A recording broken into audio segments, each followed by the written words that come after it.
송재경의 개장 전략입니다. 송재경 디멘션 투자자문 대표 나와 있습니다. 안녕하세요. 네, 안녕하십니까. 네.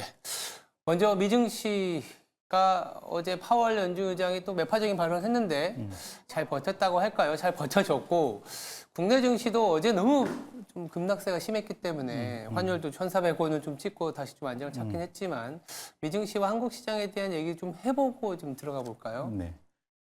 결론적으로는 그 연초 이후에 네. 정확히는 작년 10월 말 바닥을 찍고 우상향하던 시장이 실적 장세였죠, 한마디로. 네네. 실적 장세를 보이던 장세가 매크로 소위 이제 복병을 만났다. 매크로 변수 복병을 만났다 보셔야 될 것 같고요. 네. 결국은 강달러의 다시 귀환, 그다음에 금리 상승 이 두 가지가 우리나라 시장에 좀 더 악영향을 강하게 미쳤다 보셔야 될 것 같고 아까 말씀 주셨듯이 파월이 지금까지는 상당히 온건파처럼 보였고 특히 작년 12월 초에 봤을 때 그런데 이제 처음으로 조금은 어제는 좀 강경파 느낌이 좀 났잖아요. 그렇죠. 그런 측면에서는 조금 부담스러운 상황이 됐고 시장에서 연내 금리 인하, 연준의 금리 인하 가능성에 대한 그런 기대감, 그것이 또 시장의 그런 밸류에이션을 높여주는 멀티플을 높이는 작용을 했다면 그 기대감이 상당히 어제자로 좀 많이 이제 희미해졌다 보셔야 될 것 같고 무엇보다도 그 미국을 제한 나머지 나라들은 강달러의 그러한 부담감이 상당히 그 우려가 크고 특히 우리나라가 좀 더 그것에 노출이 좀 더 심한 측면에서 놓고 보면 앞으로 당분간은 매크로 변수를 잘 지켜보시면서 플레이를 하셔야 상대적으로 포트폴리오를 관리하는데 좀 더 안전하게 하실 수가 있겠다 이렇게 말씀을 드립니다. 네, 알겠습니다. 일단 우리나라 같은 경우에는 좀 걱정이 되는 게 환율인 것 같아요. 그래서 1,400원이 되면서 구두 개입이 좀 나오긴 했지만 여전히 불안한 모습입니다. 치솟는 환율에 대해서 조금 어떻게 우리가 바라보고 해석을 해야 될지 대표님은 어떻게 보고 계세요? 이게 좀 그러니까 사실은 달러가 나머지 나라 통화에 비해서 강한 거는 꼭 우리나라만의 이슈는 아니거든요. 그런 건 아니겠지만. 예, 전반적으로 다 지금 달러는 강하고 나머지 나라 통화들은 좀 다 약세로 돌아서는. 왜냐하면 미국의 금리가 다 치솟고 있기 때문에 맞아요. 그렇다고 보셔야 될 것 같고요. 결국은 이제 이것이 문제가 되긴 하는데 특히 우리나라에 좀 더 악영향을 미친 것이 지난 1개월 동안 우리나라의 달러 대비 그러니까 원화 가치 하락, 환율 상승 폭이 두드러졌다는 거죠. 그래서 그렇죠. 차트를 아까 열어보셨던 걸 좀 열어봐 주시면 네. 우리나라 아시아 주요국 중에 환율 그 추이를 보시면 네. 우리나라가 지난 한 달간 지금 이제 차트에 나와 있네요. 네. 원화가 마이너스 거의 5% 가까운 그런 가치 하락을 보였다. 달러 대비. 네. 그러니까 사실은 연초 이후로는 일본 엔이 가장 많이 빠졌지만 최근 한 달은 일본 엔보다도 우리 한국 원화가 좀 많이 빠졌다라는 거고요. 네. 상대적으로 이제 우리하고 경쟁 관계에 있는 대만 달러가 좀 더 빠지긴 했지만 좀 더 안정적이었고 중국 위안화는 뭐 통제를 좀 하고 있어서 그렇긴 하지만 거의 보합권. 결론적으로는 아시아 전반적으로는 그 환율 추이가 달러 대비 약세를 보이고 있는 것만은 분명한데 그 중에서도 우리나라가 좀 더 심했다는 측면에서 네. 우리나라 시장의 조정이 어제 아시아권에서 좀 더 심했다 이렇게 보셔야 될 것 같습니다. 이 환율이 뭐 최근에 들어서 좀 더 뭐랄까요? 빠르게 절하되는 느낌이 없지 않아 있는데 환율이 좀 안정을 찾아줘야 될 것 같습니다. 환율의 안정을 찾으려면 결국에는 이제 펀더멘털 요인을 볼 수밖에 없고 우리나라의 펀더멘털이라는 건 결국 수출이고 미국의 수출, 더불어서 이 중국의 수출도 있습니다. 중국 얘기를 이제 넌지시 꺼낸 이유는 어제 이제 사실 중국의 경제 지표가 나쁘지 않았어요. 나쁘지 않았는데 환율이 좀 우리나라는 좀 튀었던 부분들. 중국의 경제 지표가 잘 나왔는데 이 기대 반 우려 반이 좀 섞인 결과라는 얘기들이 있습니다. 어떤 부분에 대한 얘기인가요? 어제 이제 중국 경제 지표 자체는 뭐 상당히 좋게 나왔죠. 네. 근데 그거 얘기하기 전에 제가 나머지 환과 관련해서 조금 조금 더 더 얘기해볼까요? 전개를 조금 더 할 필요가 있을 것 네. 같은데요. 그러면 왜 우리나라만 좀 더 심하냐? 이제 그걸 좀 볼 필요가 있을 것 같아요. 두 번째로 제가 이제 말씀드리고 싶은 그 환율의 움직임에 영향을 미치는 변수들이 되게 다양한데 그 중에 현재 최근 들어서 가장 큰 변수들은 여러 가지 많고 뭐 지정학적 위험도 있고 뭐 아까 말씀드린 뭐 그 경상수지, 무역수지 관련된 이슈도 있고 그 나라의 재정 상황, 부채가 얼마나 느냐 뭐 이런 다양한 것들이 있는데 그걸 하나로 딱 요약하지만 금리입니다. 금리의 차이가 가장 좀 많이 벌어졌다는 게 이슈인데요. 네. 지금 차트가 열려 있네요. 지금 이 검정색 선이 뭐냐면 우리나라 10년물 국채 금리에서 미국의 10년물 국채 금리를 뺀 값입니다. 내려온다면 미국 국채 금리가 훨씬 더 높고 우리나라가 낮다는 얘기죠. 대충 어제 기준으로 보니까 우리나라가 10년물 국채 금리가 3.6%를 찍었고요. 미국은 좀 더 올라서 어제 밤 사이에 4.67 정도까지 올라갔더라고요. 맞아요. 거의 이제 올해 안에 지금 다시 한번 5%를 지금 다시 트라이할 것 같은데 네. 통상 지금 차트가 있으면 좀 바로 그 감이 좋으신 분들은 바로 느끼셨을 텐데 아까 그 차트를 다시 한번 보여주십시오. 지금 금리 차가 심해지면 심해질수록 즉 미국이 더 금리가 세고 우리나라가 낮아지면 달러가 강해지고 원화가 약세가 됩니다. 그러니까 서로 반대돼서 움직인다는 거죠. 그래서 정확히 거꾸로 움직이기 때문에 지금 아까 그 연준 파월 의장의 코멘트 그다음에 지난주에 발표됐었던 미국의 CPI 소비 지출 강세, 그러니까 미국의 전반적인 경기가 강함으로 인해서 미국의 금리가 계속 우상향한다는 측면에서 놓고 보면 네. 우리나라 환율 자체가 당분간 그 강달러 약 원화 추세가 지속될 가능성에 대해서 열어두고 그 지금 투자에 임하시는 것이 맞다라고 보셔야 될 것 같고요. 그런 네. 측면에서 놓고 보면 우리나라 그 한국은행 입장에서 좀 카드가 많았으면 좋겠는데 우리나라 또 가계부채가 많아서 그 금리를 보통 이러면 금리를 올려야 되거든요, 사실은. 금리 차를 줄이기 위해서. 예, 금리를 올려야 되는데 이제까지의 전략은 하반기에 연준이 금리를 낮춰줄 거다.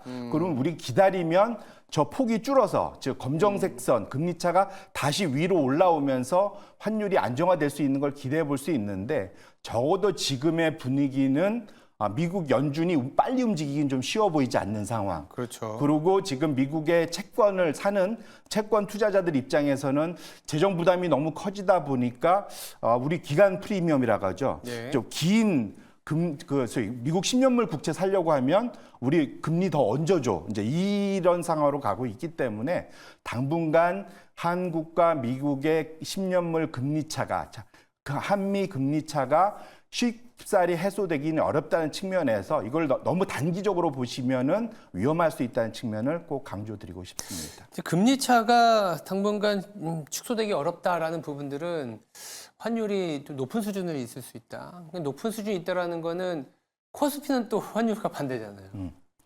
그게 문제죠. 네.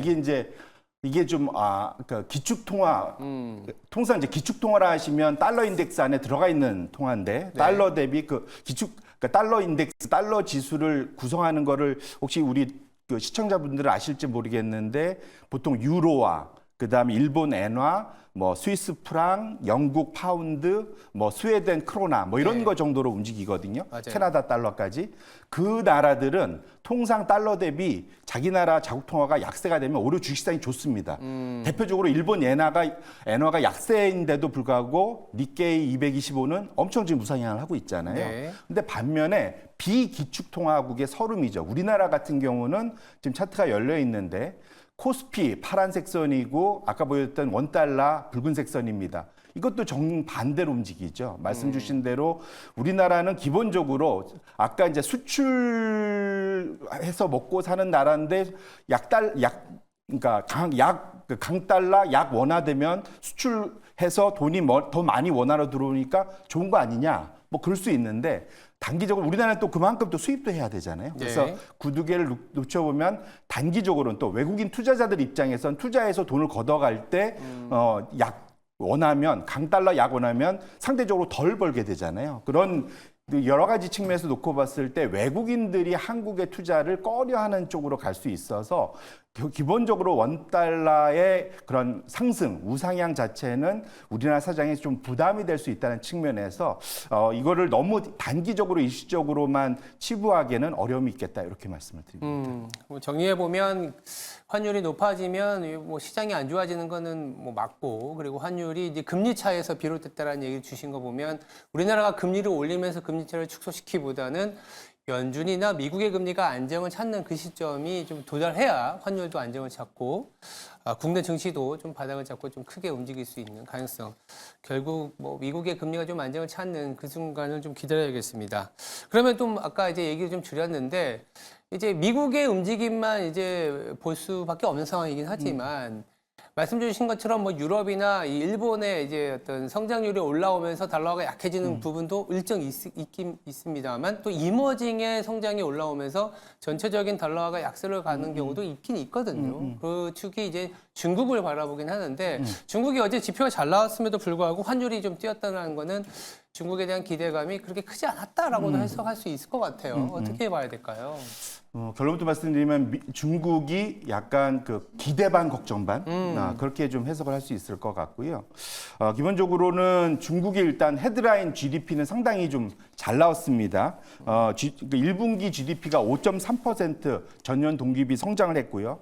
원래 예상치는 4.8%였는데 5.3%니까 상당히 잘 나왔죠. 근데 그 안에 내용을 뜯어다 보면 썩 이게 아주 그 뭐랄까 속 편한, 마음 편한, 시원한 이런 상황은 아니다. 왜냐하면 이제 산업 생산 1분기에 6.1% 찍어서 예상 6.0을 보다 참 되게 잘 나왔는데 3월 달, 1, 2월 달이 되게 좋고 3월 달이 상당히 꺾였다는 게 좀 문제입니다. 추세가. 그것이 좀 걱정스러운 거고 3월에는 예상을 한 6% 성장을 기대했는데 지금 4.5%밖에 안 나왔고요. 실제로 산업 생산 중에 잘 되는 데는 보면은 반도체 쪽 그 다음에 전기차 관련된 밸류체 이 두 개만 좋고 나머지들은 좀 상당히 좀 안 좋았다는 측면에서 우리가 좀 살펴볼 필요가 있을 것 같고요. 그 다음에 중국의 소비가 느는 걸 상당히 우리가 기대를 하고 있지 않습니까? 네. 근데 소비가 1, 4분기 뭐 4.7%로 나쁘지 않은데 GDP 성장보다는 좀 덜했고요. 3월 달 특히 놓고 보면 예상은 거의 4.8%, 5% 예상했는데 3월은 3.1%밖에 안 나왔어요. 그러면 결론적으로는 최근 들어서 연초 이후에 중국이 경기 부양을 하고 소비를 끌어올려서 그와 관련된 우리나라에서 중국 소비를 향해 수출하는 대표적으로 화장품 같은 그렇죠. 뭐 이런 쪽의 기대 때문에 주가가 일정 부분 올라온 측면에서 듣고 보면 생각보다 쉽지 않다. 그래서 지금 차트가 중국 왜 이렇게 됐느냐? 중국 가게에서 아직도 지갑을 좀 제대로 열고 있지 않는다. 저 차트가 뭐냐면 소득 대비 저축률이 코로나 2019년도 4, 네. 4분기에 비해서는 여전히 좀 높은 상황이죠. 거의 34%를 돈을 벌면 34%를 3분의 1 이상을 여전히 지금 저축을 하고 불안하다는 거죠, 미래가. 네. 그러다 보니까 본격적인 지갑이 열리지 않는 측면에서는 중국의 재정 부양책으로 과거처럼 오래된 가전제품을 바꾸거나 소비를 할 수 있는 바우처를 주거나 이런 공격적인 부양책이 제대로 앞으로 좀 나와줘야만 된다는 시그널이고 그것이 나오기 전까지는 중국향 소비 관련된 우리나라 투자 그런 수출주들에 대해서는 조금은 좀 잘 지켜보면서 점검하실 필요가 있겠다 이렇게 말씀드립니다. 이게 중국이 뭐 성장률을 잘 만들어 주는 건 맞지만 소비 지표는 여전히 부진하다. 중국 관련된 소비는 조금은 모멘텀이 부족한 점까지 들어보도록 하겠습니다. 네, 오늘 여기까지 좀 들어보도록 하겠습니다. 지금까지 송재경 디멘션 투자자문 대표였습니다. 감사합니다.